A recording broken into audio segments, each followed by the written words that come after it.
भगवान के यहाँ क्या क्या है ये तो हम लोग जानते नहीं। जब तक कोई जानकार न बतावे तो ये जानकार कह रहा है जिसको उसके गुरु ने बताया होगा। देखो 3 चीज होती है असली खास साइड में, उसी के अंतर्गत सब कुछ है।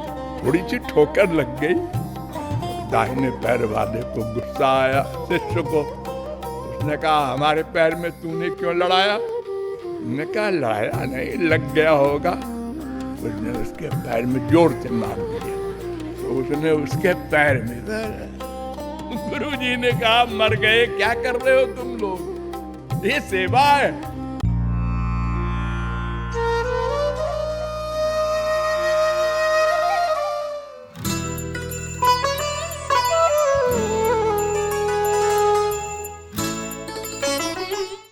क्या मांगना चाहिए ये समझना बहुत आवश्यक है अज्ञानी के लिए। संसार में हम लोग व्यावहारिक रूप में देखते हैं कि सबकी डिमांड अलग अलग होती है। एक बाप के 4 बच्चे, लेकिन माँ परेशान रहती है घर में। एक कहता है मैं तो आलू ही खाऊंगा, एक कहता है मैं तो गाजर ही खाऊंगा। एक क्लब में जाने का शौकीन है, एक मंदिर में जाने का शौकीन है, एक शराबी निकल गया। सब अलग अलग। एक पिता के विपुल कुमारा हो ही पृथक गुणशील आचारा। मुंडे मुंडे मतिर भिन्ना तुंडे तुंडे सरस्वती। ये बाप माँ से कोई मतलब नहीं होता। सब जीव अलग अलग संस्कार के होते हैं। बड़े बड़े महापुरुषों के घर में राक्षस पैदा हुए। राजा बलि हुए प्रहलाद के, और प्रहलाद स्वयं हुए राक्षस के। तो क्या मांगना चाहिए, ये बड़ी बारीक बात है। इतना बड़ा विद्वान प्रहलाद का बाप हिरण्यकशिपु, उसने बहुत दिन सोचा कि मुझे विष्णु को मारना है। उसने हमारे भाई का मर्डर किया है हिरण्याक्ष का, मुझे बदला लेना है। तो तप किया, बहुत भयंकर तप, और ब्रह्मा जी को प्रकट किया। तो ब्रह्मा विष्णु शंकर कोई हो, वो तो वरदान देने में अगर मगर नहीं रखते, जो मांगो मिलेगा। तो इसने बड़ी लंबी लिस्ट बनाई। ना दिन में मरे, ना रात में मरे, ना जमीन में मरे, ना आसमान में मरे, ना मनुष्य से मरे, ना पशु से मरे। बड़ी लंबी, कि हमको कोई न मार सके तब हम विष्णु को मारेंगे, क्योंकि विष्णु के पास चक्र है, वो सबको मार देता है।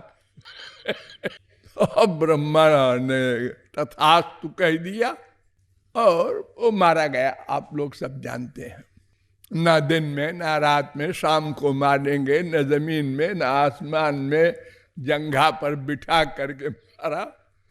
मनुष्य और पशु दोनों मिक्सचर बन करके मारा। लेकिन वो इतना नहीं बोल सका कि हमको अमर कर दो। एक शब्द बोल देता कि हमको अमर कर दो, ऐसा वर दे दो, कोई न मार सके, बात खत्म। तो मांगना ये बड़ी बुद्धि का काम होता है। छोटे बच्चे के आगे 1 करोड़ की अंगूठी रख दो हीरे की, और टॉफी रख दो, वो टॉफी ले लेगा। वो क्या जाने हीरा पीरा क्या होता है। अरे छोटे मोटे की बात नहीं, जो बुद्धि में अथॉरिटी है त्रैलोक्य में, जिसने 100 अश्वमेध यज्ञ किया है और इंद्र बना है, स्वर्ग का राजा है, उसके अंडर में सब देवता। भगवान प्रकट हुए स्वर्ग में, और कहा बेटा वर मांगो। तो उसने कहा हमें ऐसी लड़की दो जैसी दुनिया में, त्रैलोक्य में, स्वर्ग में कहीं न हो। मन में मुस्कुराए भगवान कि देखो इस गधे को क्या मांग रहा, क्या स्वर्ग में लड़कियों की कमी है। अरे जहां उर्वशी मेनका है, जिनको देखकर बड़े बड़े विश्वामित्र वगैरह फेल हो गए, वो फिर लड़की मांग रहा। भगवान ने करोड़ों खड़ी कर दी योग माया से और कहा ले ले। उर्वशी का नाम सुना होगा आप लोगों ने। और लेके गुरुजी के पास गए बड़े लाड़ से, बृहस्पति के पास।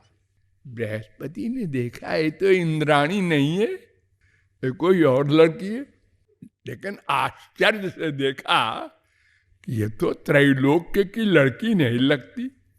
अरे भगवान की बनाई हुई है डायरेक्ट।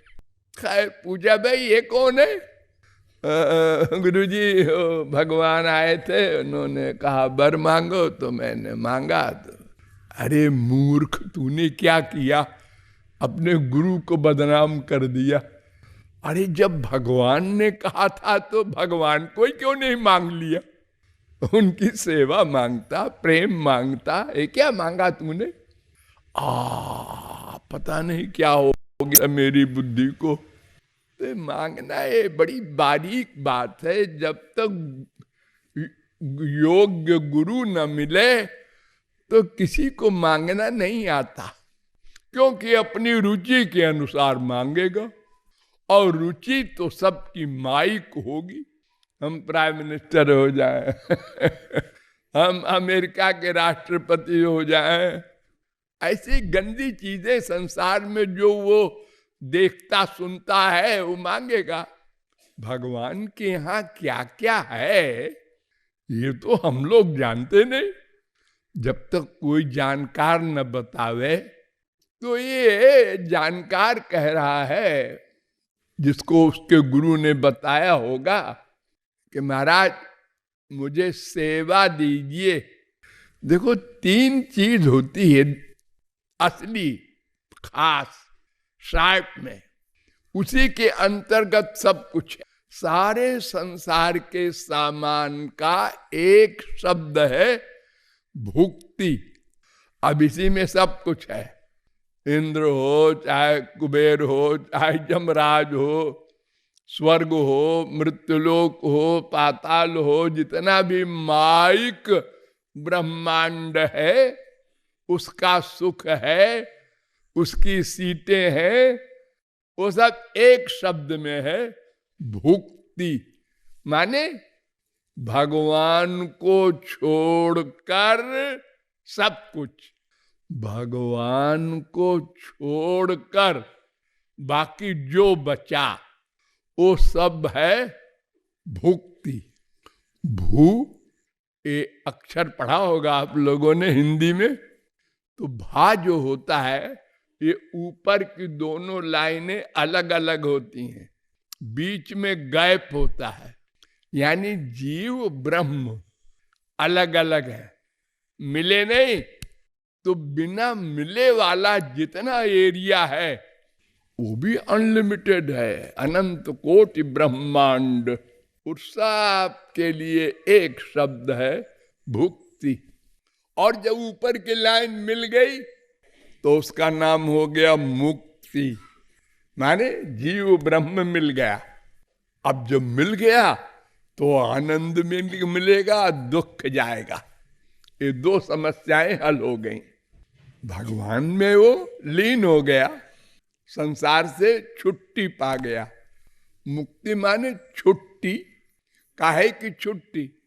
सब प्रकार के बंधन, बहुत सारे बंधन हैं हमारे पीछे।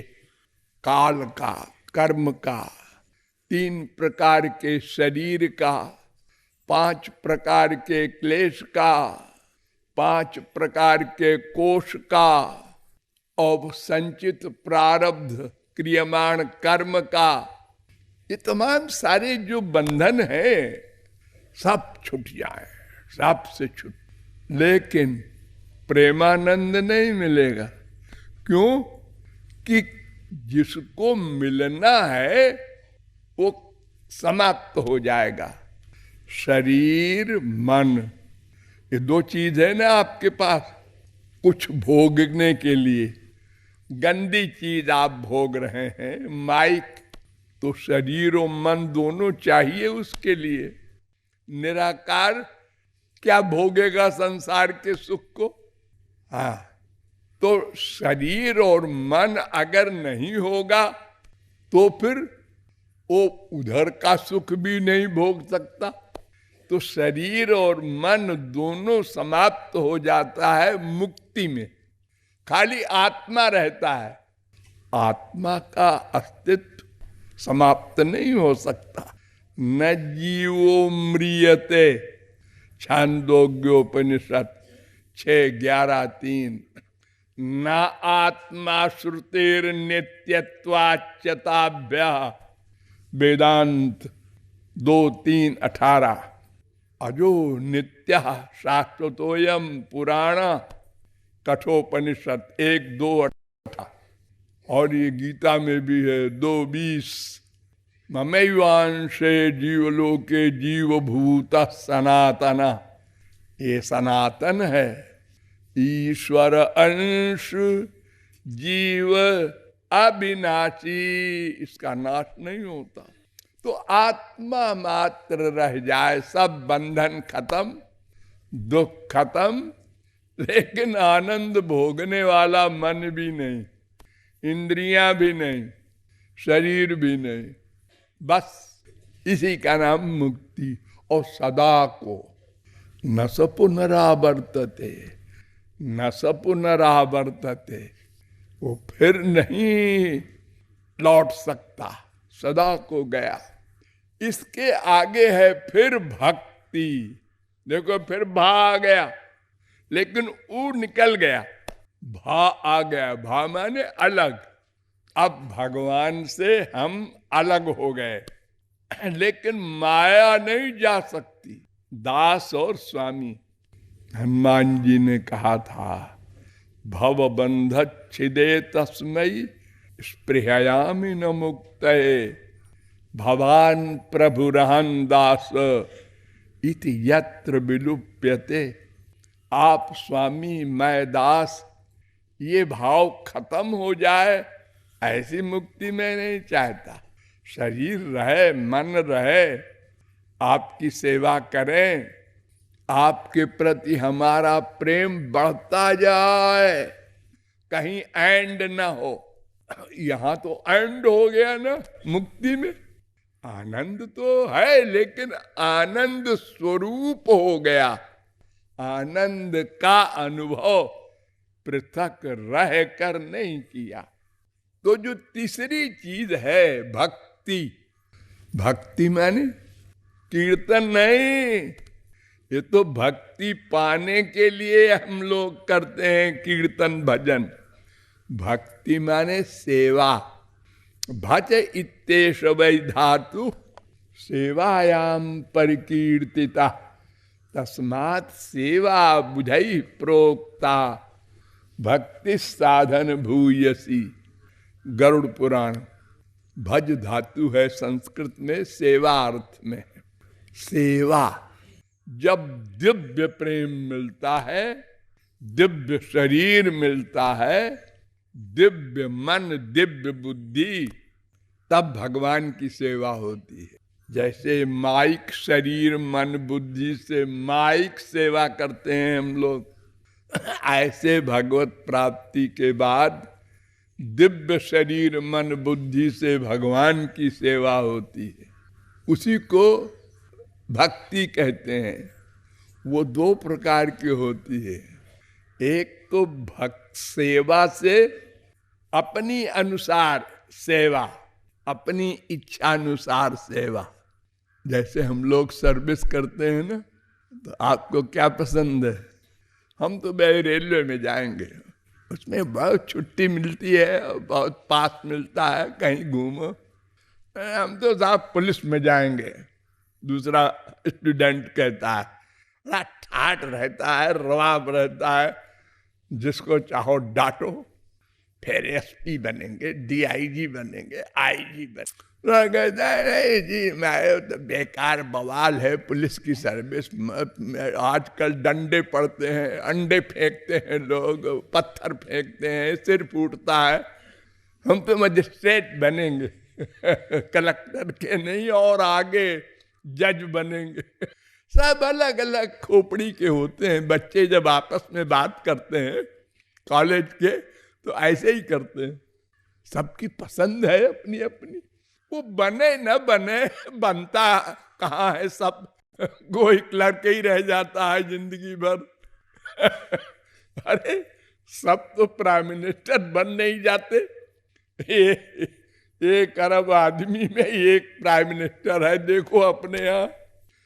वो भी कुछ दिन, फिर अलग हो गया हो जब रिटायर होने के बाद की फीलिंग उसी समय अनुभव में आती है जब वो रहता है पीएम या वो ऑफिसर। तब नहीं को अनुभव हो सकता कि एक दिन ऐसा आएगा मिस्टर, तुमको कोई नहीं पूछेगा।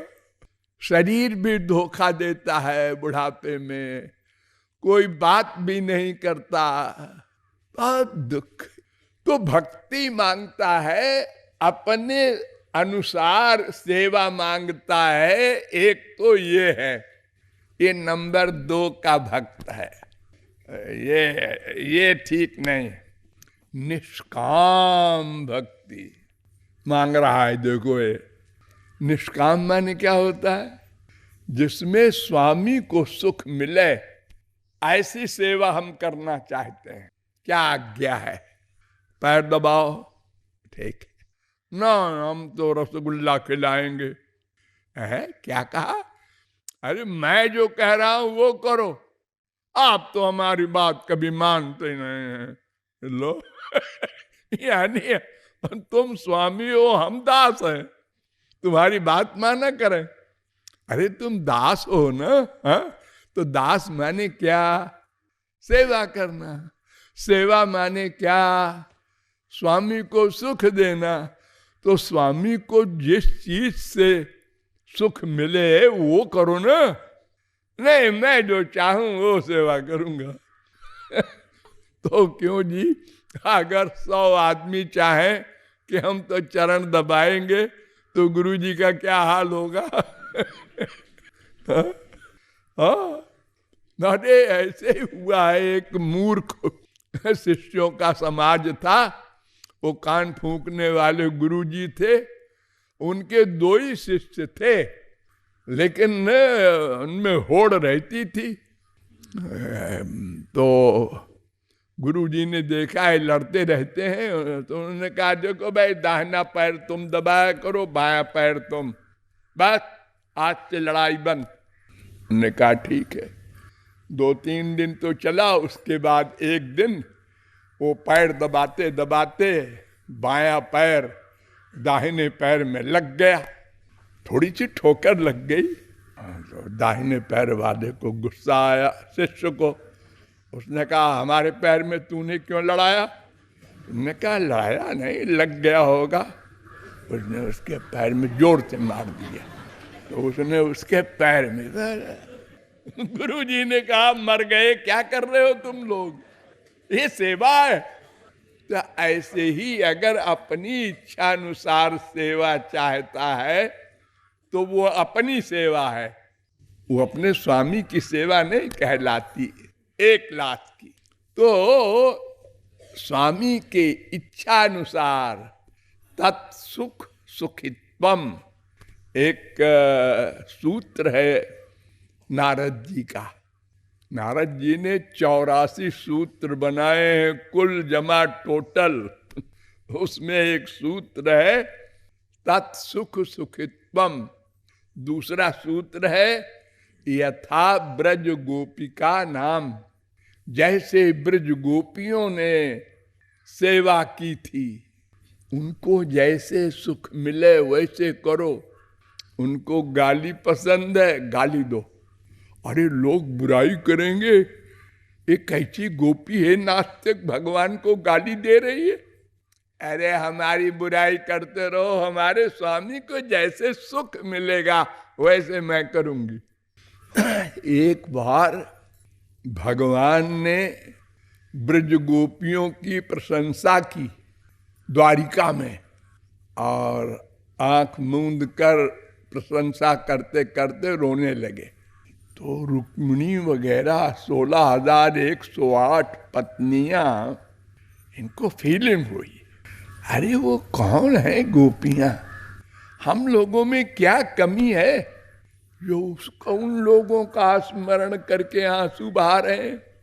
अरे महालक्ष्मी की अवतार है रुक्मिणी, कोई ऐसी वैसी स्त्री तो नहीं है, सदा भगवान के हृदय में रहने वाली।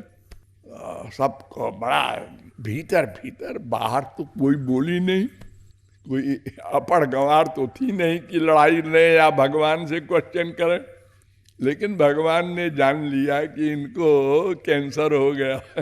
तो भगवान ने एक्टिंग किया, मुझे बहुत कष्ट हो रहा है आज, बड़ा बदन टूट रहा है, बहुत हार्ट की गति बढ़ रही है, लगता है मेरा अंतिम समय है।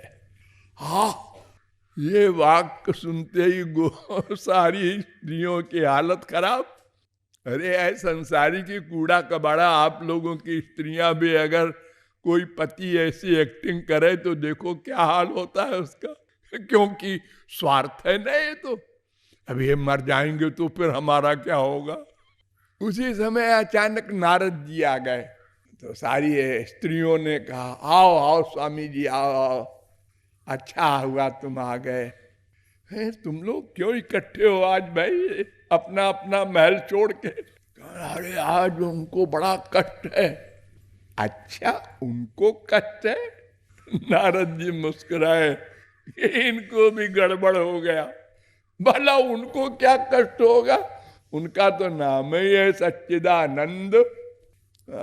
कोई गुरु घंटाल का कोई नाटक है आज, चलो देखते। गए कमरे के अंदर, ठाकुर जी नाटक कर रहे थे अपना, हाय हाय प्रणाम किया और कहा प्रभु क्या बात है। उन्होंने कहा बहुत दर्द है, बहुत कष्ट है, बात करने की हिम्मत नहीं है। अब स्त्रियों ने कहा नारद जी से कुछ करो भाई। नारद जी ने सोचा क्या करें, इन्हीं से पूछते हैं, क्योंकि उनको याद था हमको बंदर बनना पड़ा एक बार, तो ज्यादा हम बीच में नहीं पड़ेंगे। तो कहा इन्हीं से पूछते हैं कि महाराज ये जो आपको दर्द है इसका इलाज क्या है। तो पूछा तो भगवान ने कहा अगर कोई महापुरुष संत अपनी चरण धूली दे दे तो मैं ठीक हो सकता हूं। नारद जी ने कहा मैं भी तो संत हूं, लेकिन अपन नहीं पड़ते झगड़े में। पता नहीं संत शब्द की क्या व्याख्या करें, लेकिन ये गोपियां, ये उनकी स्त्रियां, ये तो संतों की दादी है। अरे भगवान की स्त्री बनने वाली कोई ऐरी गहरी है क्या, इन्हीं से मांग लेते। तो उन्होंने कहा माताओं चरण धूली दे दो मैं ठीक हो जाए। और उनको आया गुस्सा, उन्होंने कहा नारद जी नॉर्मल तो हो, कोई स्त्री अपनी चरण धूल देगी पति को नरक जाने के लिए और सृष्टि में सदा को बदनामी मोल लेने को। नारद जी ने कहा हाँ बात तो ठीक कह रही हैं आप लोग, लेकिन अब फिर और है कौन ऐसा संत जो चरण धूली देगा, सब ऐसे डांट लगाएंगे, क्या करें। हाँ महाराज ऐसा है कि आप वो जगह भी बता दीजिए जहां वो महात्मा हो जो आपको चरण धूली दे दे। तो उन्होंने कहा ब्रज में ऐसी लाखों हैं गोपियां। सुना रुक्मिणी वगैरह ने, धक लगा, फिर ब्रज गोपियों की बात की इन्होंने, उनकी चरण धूली मंगा रहे हैं। अच्छे हो जाए तब हम लोग बात करेंगे। गए नारद जी, देखा यहाँ कौन से बाबा जी हैं भाई, दुर्वासा तो है एक और बाकी सब तो गृहस्थी है। यही है ब्रज गोपियां क्या? अब वो देख रहे हैं घूंघट में वे सब स्त्रियां बाल बच्चे वाली जंगल में जैसे रहती हैं उस जमाने की, 5000 वर्ष पहले। कोई पानी भर रही है, कोई घड़ा भर के यमुना से घर जा रही है, कोई दही बेच रही है, यही सब देखा। तो उनने कहा एक बुला के गोपियों को, आप लोग ब्रज गोपी आप ही लोग हैं? उनने कहा हाँ हाँ बाबा जी, तुम द्वारिका से आए हो? हैं? इनको कैसे मालूम हो गया हम द्वारिका से आए हैं? तुम नारद जी हो ना? अरे एक दूसरी बोली, तीसरी बोली, चौथी बोली, ये सब सर्वज्ञ कहाँ है? मैं कहाँ हूँ, मृत्यु गोलोक में हूँ कि मृत्युलोक में हूँ? बिल्कुल परेशान हो गए नारद जी। उन्होंने कहा हाँ हाँ माताओं, ऐसा है कि श्याम सुंदर को बहुत कष्ट है शरीर का, तो उन्होंने कहा है कि तुम लोग अपनी चरण धूली दे दो तो मैं अच्छा हो जाऊं। अब उन्होंने मटका पटका अपना अपना सब और ले लो, जल्दी दो, जल्दी जाओ। नारद जी ने कहा कि तुम लोग समझ रही हो क्या कर रही हो? देखो नारद जी, ये लेक्चर का समय नहीं है, जल्दी जाओ। यही कहना चाहते हो ना कि नरक मिलेगा? अरे अनंत बार नरक भोग चुके हैं, एक बार और सही उनको सुख तो मिले। नारद जी ने जल्दी जल्दी जल्दी झोली भरा। उनने कहा पहले मैं, हाँ इनको ना नरक का डर है ना अपजस का डर है, इतना इनका उच्च कोट का प्रेम।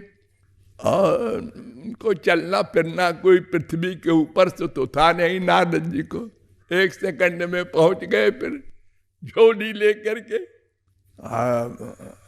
लगाया ठाकुर जी के सारे शरीर में। ठाकुर जी मुस्कुराते हुए बैठ गए। तो नारद जी ने उनकी स्त्रियों से कहा माताओं, ये प्रेम है, आप लोग बुरा न मानेंगी, लेकिन ब्रज गोपियों का प्रेम सर्वश्रेष्ठ है। तो प्रेम का मतलब है अपने प्रेमास्पद को सुख देना, जैसे भी उनको सुख मिले, अपनी बुद्धि नहीं लगाना। ये निष्काम प्रेम कहलाता है। वही मांग रहा है कि हमको न भुक्ति चाहिए न मुक्ति चाहिए, निष्काम भक्ति चाहिए। आपकी सेवा आपके सुख के लिए, मेरे सुख के लिए नहीं। धन्यवाद।